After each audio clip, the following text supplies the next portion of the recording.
Pencari kerja berdesakan untuk memberikan lamaran pekerjaan di Dinas Tenaga Kerja.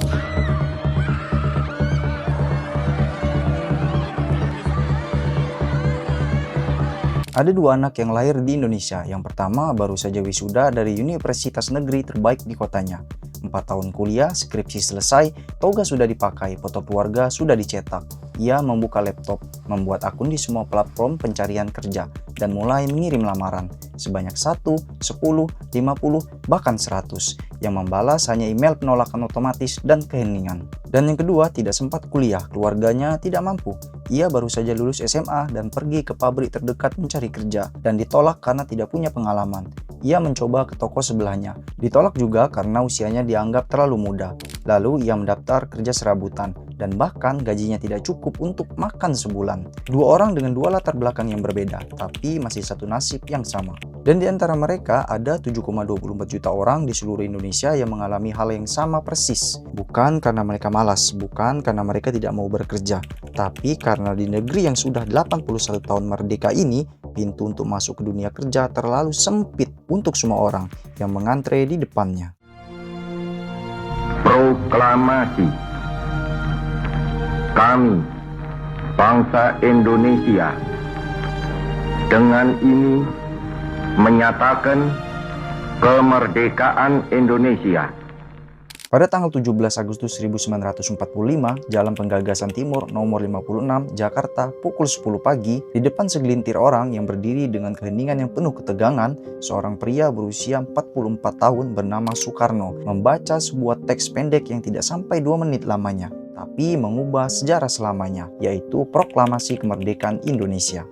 Setelah 350 tahun dijajah Belanda dan 3,5 tahun di bawah pendudukan Jepang, Indonesia akhirnya merdeka.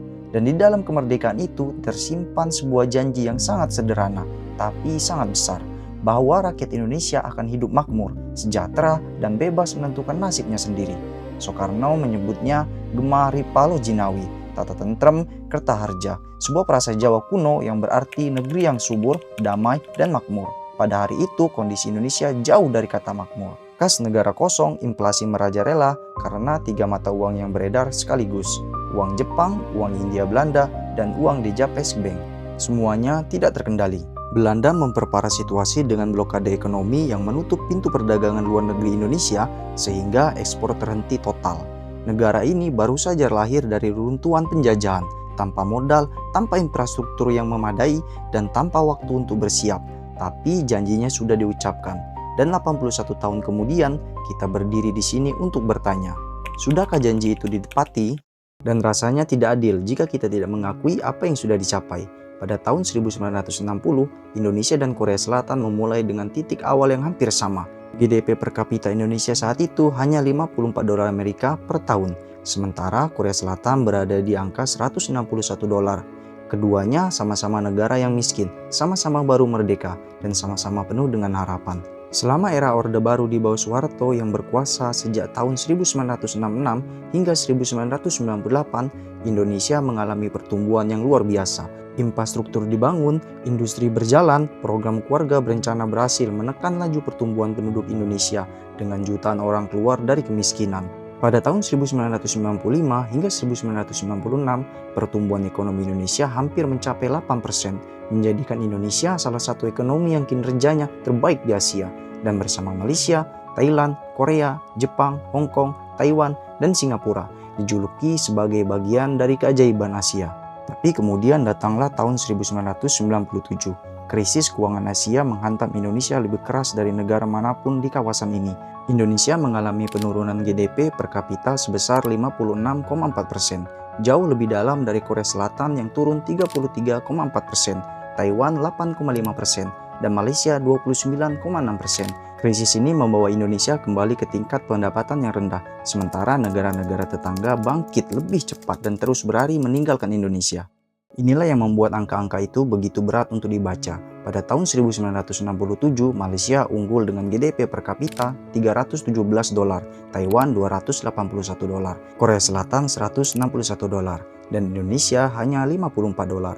Perbedaan itu sudah sangat besar, tapi yang terjadi selanjutnya jauh lebih mengejutkan. Korea Selatan pada tahun 1960-an adalah salah satu negara termiskin di dunia, membangun dirinya dari nol dengan kecepatan yang tidak pernah ada sebelumnya dalam sejarah manusia, sebuah fenomena yang kemudian disebut sebagai keajaiban Sungai Han. Hari ini GDP per kapita Indonesia berada di angka 5.362 dolar Amerika Serikat, sementara Malaysia sudah berada di angka 13.125 dolar. Korea Selatan jauh melampaui keduanya. Dan Singapura, negara pulau kecil yang bahkan tidak memiliki sumber daya alam, kini berada di antara 10 negara terkaya di dunia. Indonesia dengan sumber daya alam yang melimpah, minyak bumi, batu bara, nikel, sawit, karet, emas, masih berada di bawah peringkat 121 dari 197 negara di dunia dalam hal pendapatan per kapita. Negeri yang paling kaya sumber dayanya di kawasan ini, tapi bukan yang paling makmur rakyatnya. Lalu dari sinilah perjalanan ini bertemu dengan realita hari ini. Berdasarkan survei Angkatan Kerja Nasional Februari 2026, total angkatan kerja di Indonesia sebanyak 154,91 juta orang. Tingkat pengangguran terbuka sebesar 4,68%, setara dengan 7,24 juta orang yang masih belum bekerja. Tapi angka 4,68% itu menyimpan cerita yang jauh lebih kompleks dari yang terlihat. Seseorang sudah dikategorikan bekerja oleh BPS hanya dengan melakukan aktivitas ekonomi, minimalnya 1 jam dalam seminggu.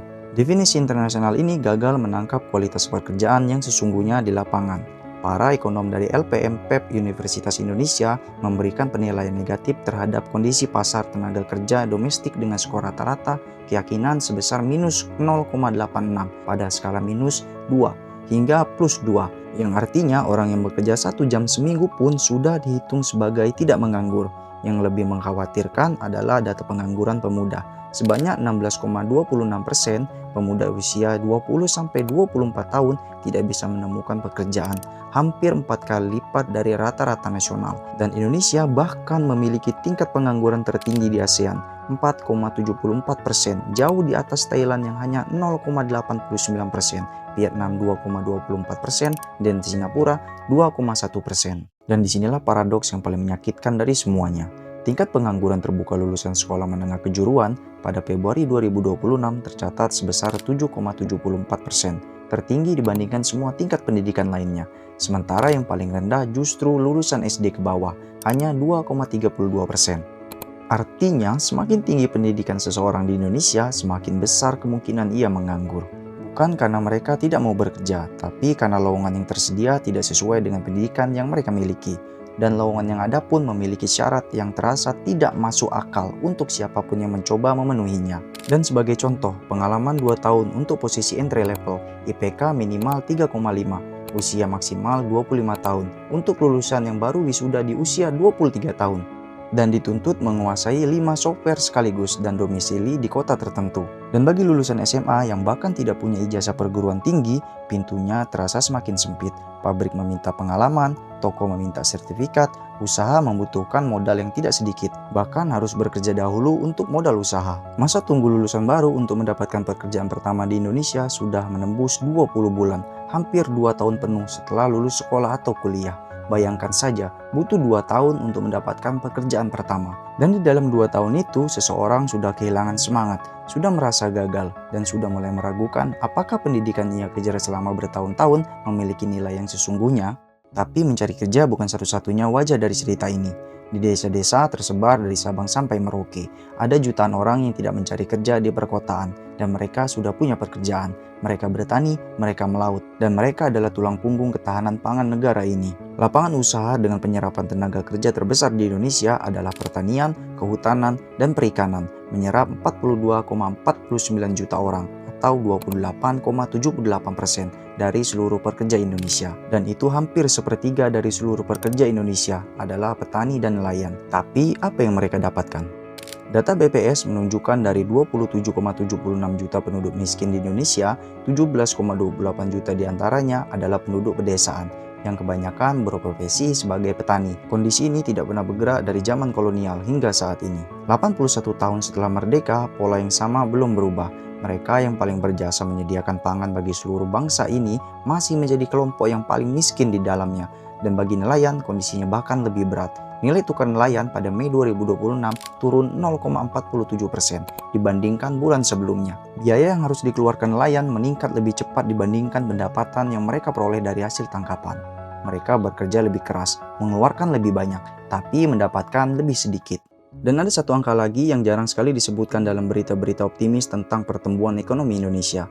57,7% tenaga kerja Indonesia setara dengan 85,35 juta orang berada di sektor informal, tanpa kontrak resmi, tanpa jaminan sosial, tanpa kepastian penghasilan dari bulan ke bulan.